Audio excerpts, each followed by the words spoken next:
My fiancée's maid of honor texted me. She's having second thoughts. You'd offer to pay for her dream car to reassure her. I replied, understood.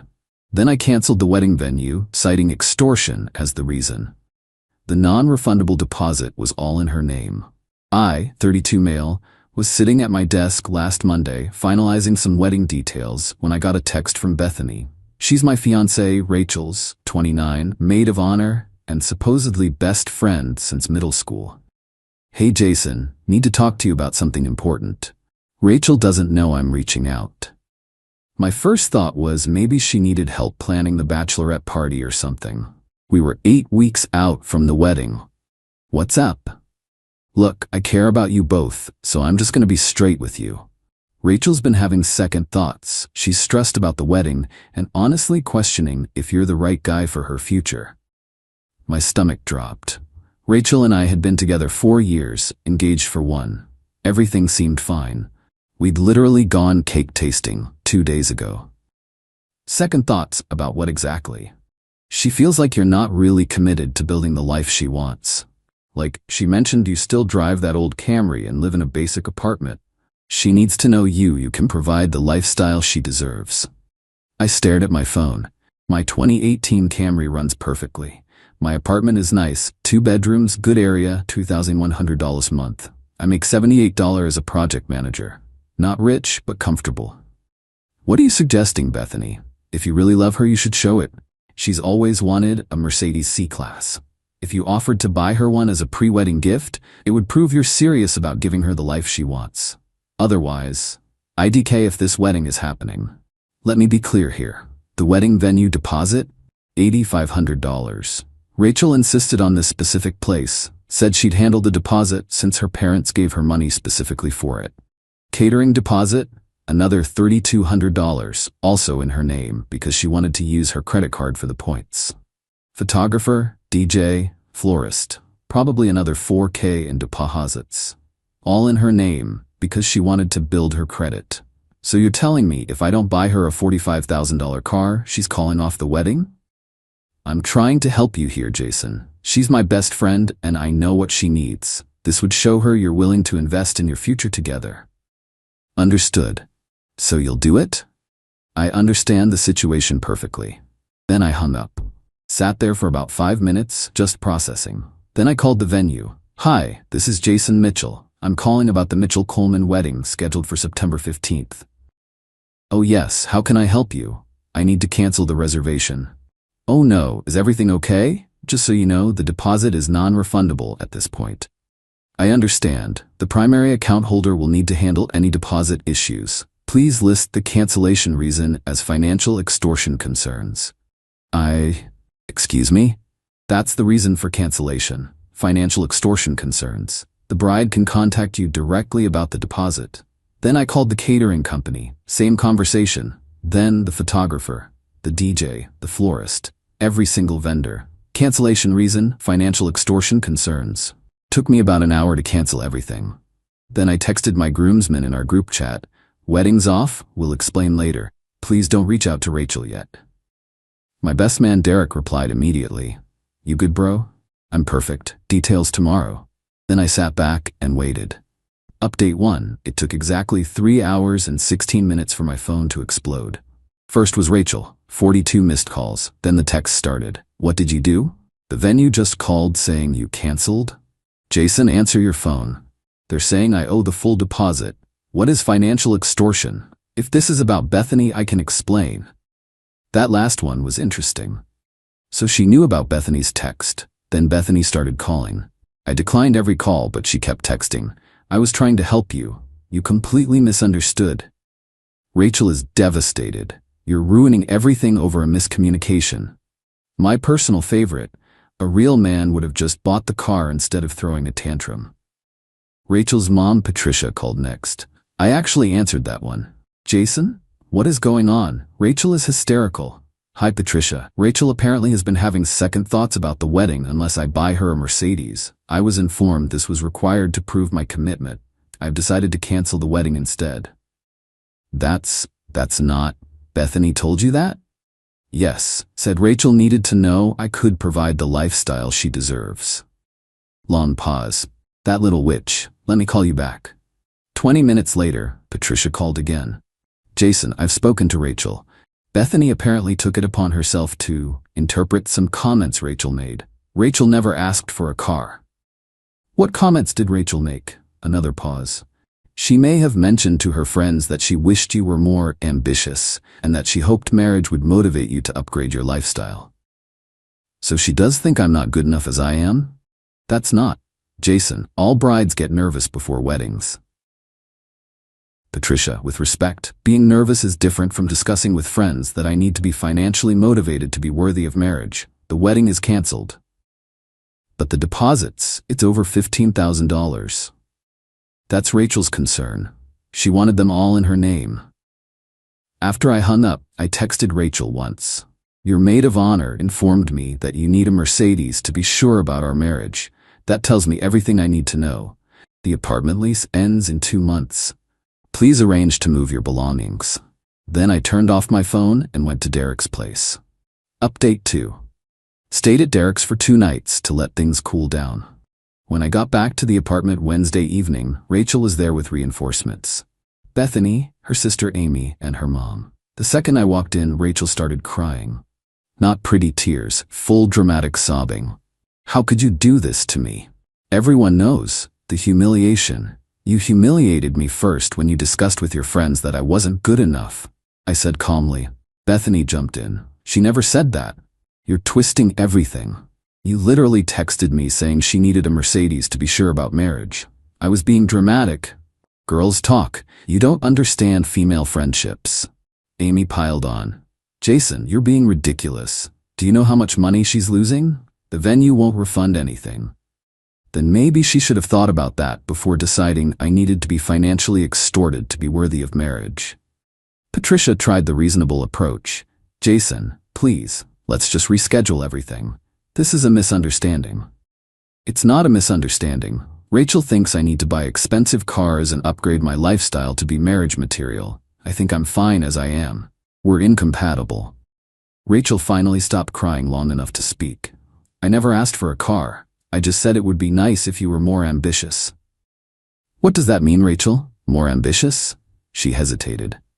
Just, you've been at the same job for 3 years, same apartment for 4, same car. It's like you're not trying to improve. I got 2 promotions in those 3 years. My salary went from $62K to $78. I'm saving $1,500 a month. But because I don't blow it on luxury cars, I'm not ambitious. That's not what I meant. Then what did you mean? Silence.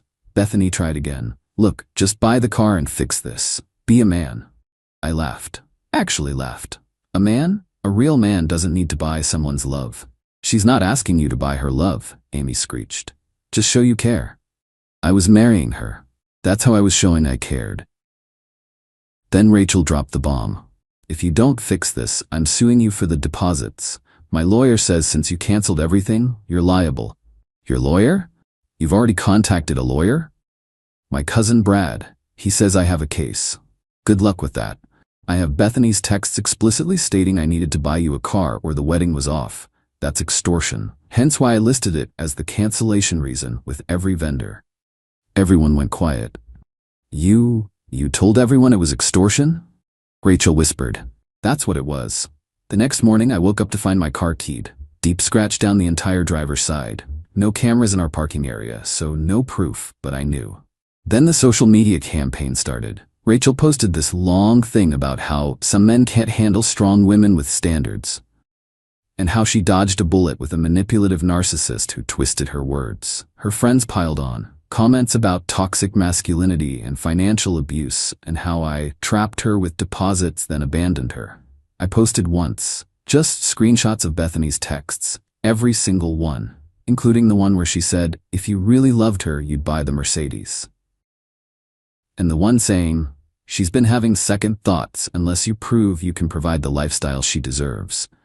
And my personal favorite, a real man would have just bought the car. The comments shifted real quick. Update 3 Friday morning, I get an official-looking email from Brad, the lawyer cousin, demanding I pay Rachel $15,000 for the lost deposits plus $5,000 for emotional distress and reputational damage. I forwarded it to my buddy Tom, who's an actual lawyer, not a cousin who does real estate law like Brad. Tom called me laughing. Emotional distress? Because she tried to extort you? This is beautiful. Can I respond? Go for it. Sent back a masterpiece. Cited state law on extortion, included Bethany's texts as evidence, pointed out that Rachel chose to put deposits in her name and therefore assumed the risk, and mentioned that her social media posts could be considered defamation. He ended with, "Any further contact regarding this matter should be directed to my office. Any continued harassment of my client will result in immediate legal action." Radio silence from Brad, but Rachel wasn't done. Saturday night, I'm at Derek's watching the game when I get a call from my mom. "Jason, honey, Rachel just left." "She went to your house?"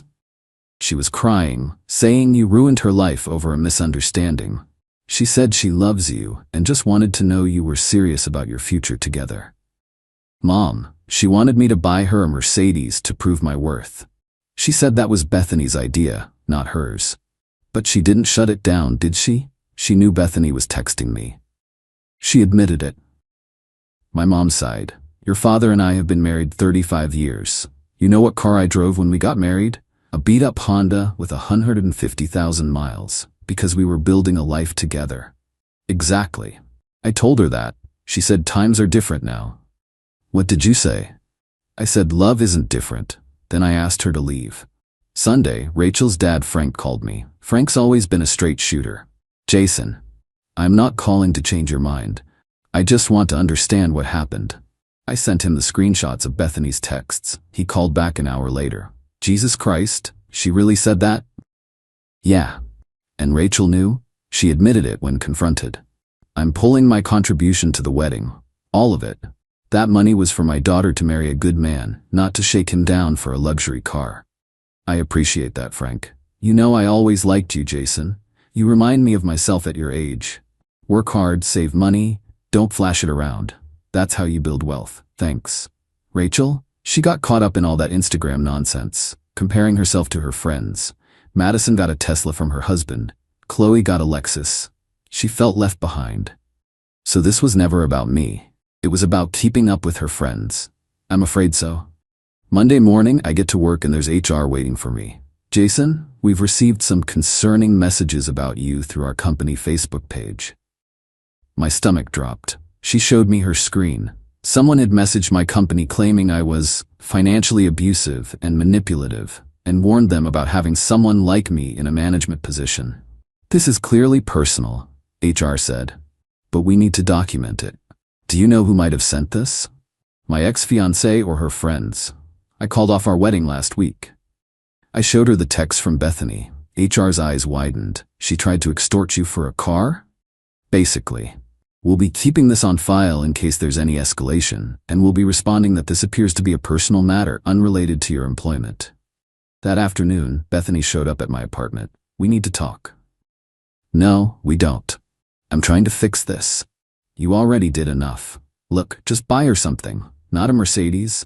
Maybe like jewelry, a nice watch. Show her you care." "Bethany, do you not understand? It's not about the money. It's about the fact that she thinks I need to buy her affection." "That's not what this is." "Then what is it?" "It's about security. She needs to know you can provide." "I can provide. I make good money. I save. I invest. I'm just not flashy about it." "But how is she supposed to know that?" "By trusting me? By looking at my actions over 4 years? By having adult conversations about finances instead of sending her friend to shake me down?" She actually stomped her foot. Like a child. "You're impossible. You're throwing away something beautiful over pride." "I'm walking away from something transactional that was pretending to be love." She stormed off, but not before yelling loud enough for all the neighbors to hear. "She's better off without you. You'll die alone with your stupid Camry." Joke's on her. The Camry's paid off and gets great gas mileage. Final update. It's been 3 weeks since I canceled the wedding. Here's where everyone ended up. Rachel lost roughly $15,700 in deposits. Her dad Frank refused to help her cover it, saying she needed to learn a lesson about consequences. She had to take out a personal loan to pay off the credit cards she'd used. The venue actually called me last week. They had a cancellation and could squeeze in another wedding on our date, but they needed both parties to sign off on releasing the venue. I agreed immediately. Rachel held out for 3 days trying to negotiate getting some of her deposit back. They gave her $500 of the $8,500. She texted me furiously about how I could have backed her up. I didn't respond. Bethany is no longer Rachel's friend.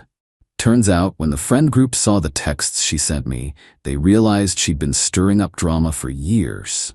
Madison came forward about how Bethany told her husband she was unsatisfied with her engagement ring. Chloe revealed Bethany had tried to convince her that her husband was cheating. He wasn't.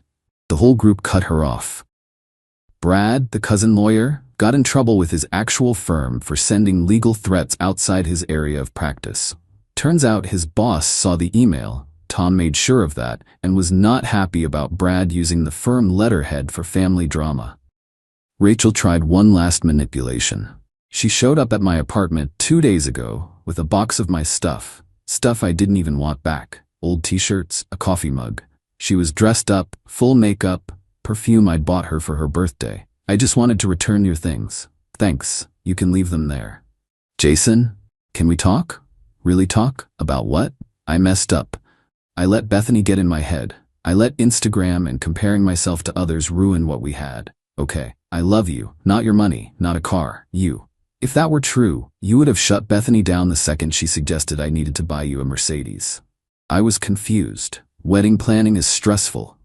Rachel, you knew she was texting me. You admitted it. You let her do your dirty work so you could have plausible deniability.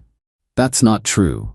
Then why did your first text to me say, if this is about Bethany, I can explain? You knew exactly what she was doing. Silence. I thought if you bought the car, it would mean you really loved me. No. You thought if I bought the car, you could post pictures on Instagram to keep up with Madison and Chloe. She started crying. I'm going to be 30 next year. All my friends are married. They all have nice things. I just wanted to feel special too. You were special. You were getting married to someone who loved you. But that wasn't enough. It wasn't about the car. You're right. It was about what the car represented. Status. Showing off. Being able to say your man bought you a Mercedes. It was never about us. She left without saying anything else. Yesterday, Derek sent me a screenshot from Instagram. Rachel posted a picture of herself with some motivational quote about knowing your worth and not settling for less than you deserve. The top comment was from Frank, her own dad. Maybe focus less on what you deserve and more on what you earn. Savage. As for me, I'm doing great. That $1,500 a month I was saving? Still saving it.